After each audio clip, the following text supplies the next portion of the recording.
కృష్ణా జిల్లా పోలీస్ శాఖలో లీకు వీరులు ఎక్కువయ్యారనే విమర్శలు వస్తున్నాయి. పలు కేసుల్లో నిందితులుగా ఉన్న వైసీపీ నేతలకు సమాచారం ఇట్టే చేరిపోతోంది. దీంతో అలర్ట్ అయి కోర్టులను ఆశ్రయిస్తున్నారు. మాజీ మంత్రి పేర్ని నానిపై వచ్చిన రేషన్ బియ్యం మాయం ఆరోపణల కేసులో ఇదే జరిగింది. బందర్లో పోలీసుల గూడు పుటానిపై ఇన్సైడ్ స్టోరీ.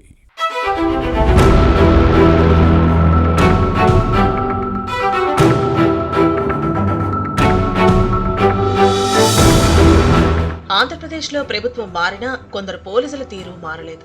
బాస్ల లెవెల్లో పరిస్థితి కొంత సెట్ అయినా దిగువ స్థాయిలో మాత్రం లీకు వీరులు ఎక్కువయ్యారు. కీలక కేసుల్లో నిందితులుగా ఉన్న నేతలకు సమాచారాన్ని చేరవేస్తూ వారు తప్పించుకునేందుకు సహకరిస్తున్నారనే ఆరోపణలు ఉన్నాయి. అజ్ఞాతంలోకి వెళ్లి కోర్టులను ఆశ్రయించి ఉపశమనం పొందేందుకు ప్రయత్నిస్తున్నారు. రేషన్ రైస్ మాయం కేసులో మాజీ మంత్రి పేర్ని నాని కుటుంబం విషయంలో అదే జరిగింది. ఏపీ పోలీస్ బాస్ మారారు. టీం లీడర్ కింద పనిచేసే అధికారులు ట్రాన్స్ఫర్ అయ్యారు. కానీ అధికారుల ఆదేశాలను అమలు చేసే కానిస్టేబుల్స్, హెడ్ కానిస్టేబుల్స్ ఎక్కడి వారు అక్కడే ఉన్నారు. గత ప్రభుత్వ హయాంలో వైసీపీ నేతల సహకారంతో పోస్టింగులు తెచ్చుకున్న వారు ఇప్పటికీ తమ స్వామి భక్తిని ప్రదర్శిస్తున్నారు.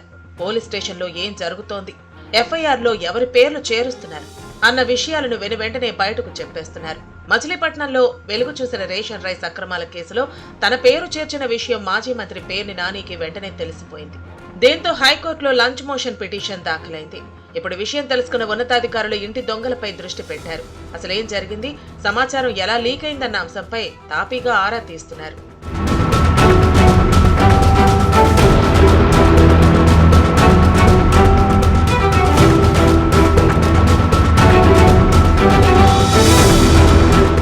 మచిలీపట్నంలో రేషన్ బియ్యం మాయం కేసు ఇప్పుడు రాష్ట్రంలో హాట్ టాపిక్ గా మారింది.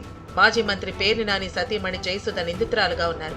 రేషన్ రైస్ మాయమైన వ్యవహారంలో పౌర సరఫరాల శాఖ నోటీసులతో 1,70,00,000 ప్రభుత్వానికి చెల్లించడంతో తప్పును పరోక్షంగా ఒప్పుకున్నట్టయింది. డిపార్ట్మెంట్ ఆఫీసర్ల ఫిర్యాదుతో కేసు నమోదైంది. గోదాములు జయసుధ పేరిట ఉన్నాయి.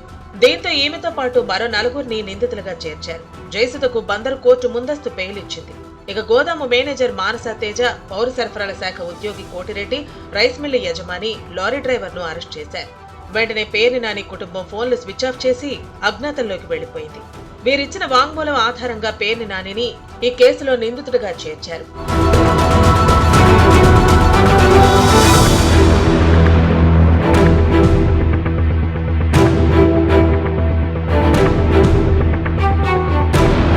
అంతకుముందు పేర్ని నానికి పోలీసులు నోటీసులు ఇచ్చినా విచారణకు హాజరు కాలేదు. తాడేపల్లి వైసీపీ కార్యాలయానికి వచ్చి ముఖ్యమంత్రి చంద్రబాబు చాలా మంచి పాలకుడని ప్రశంసించారు. తన సతీమణ్ణి అరెస్టు చేయవద్దన్నారని చెప్పుకొచ్చారు. ఓ మంత్రి తనను అరెస్టు చేయించేందుకు విశ్వ ప్రయత్నాలు చేస్తున్నారని ఆరోపించడం రాజకీయ రచ్చకు దారితీసింది. కదిలించి పెట్టుకోవడం అంటే ఇదే మరి. ఈలోపు పేర్ని నానికి కాలం కలిసి రాలేదు. ఈ కేసులో అరెస్టైన నిందితులు ఇచ్చిన సమాచారంతో మాజీ మంత్రిని ఎఫ్ఐఆర్లో చేర్చారు. ఇంతవరకు బాగానే ఉంది. సీన్ కట్ చేస్తే పేర్ని నాని పేరును ఎఫ్ఐఆర్లో నిందితుడిగా చేర్చారని ఉన్నతాధికారులు పోలీస్ స్టేషన్లో ఉండే సిబ్బంది ముందుగా చెప్పారో లేదో కానీ ఈ సమాచారం వెంటనే మాజీ మంత్రికి చేరింది. దీంతో అరెస్టు భయంతో అలర్ట్ అయిన నాని వెంటనే హైకోర్టులో ముందస్తు బెయిల్ కోసం లంచ్ మోషన్ పిటిషన్ దాఖలు చేశారు. కేసుపై విచారణ జరిపిన హైకోర్టు నాని విషయంలో తొందరపాటు చర్యలు తీసుకోవద్దని ఆదేశించింది.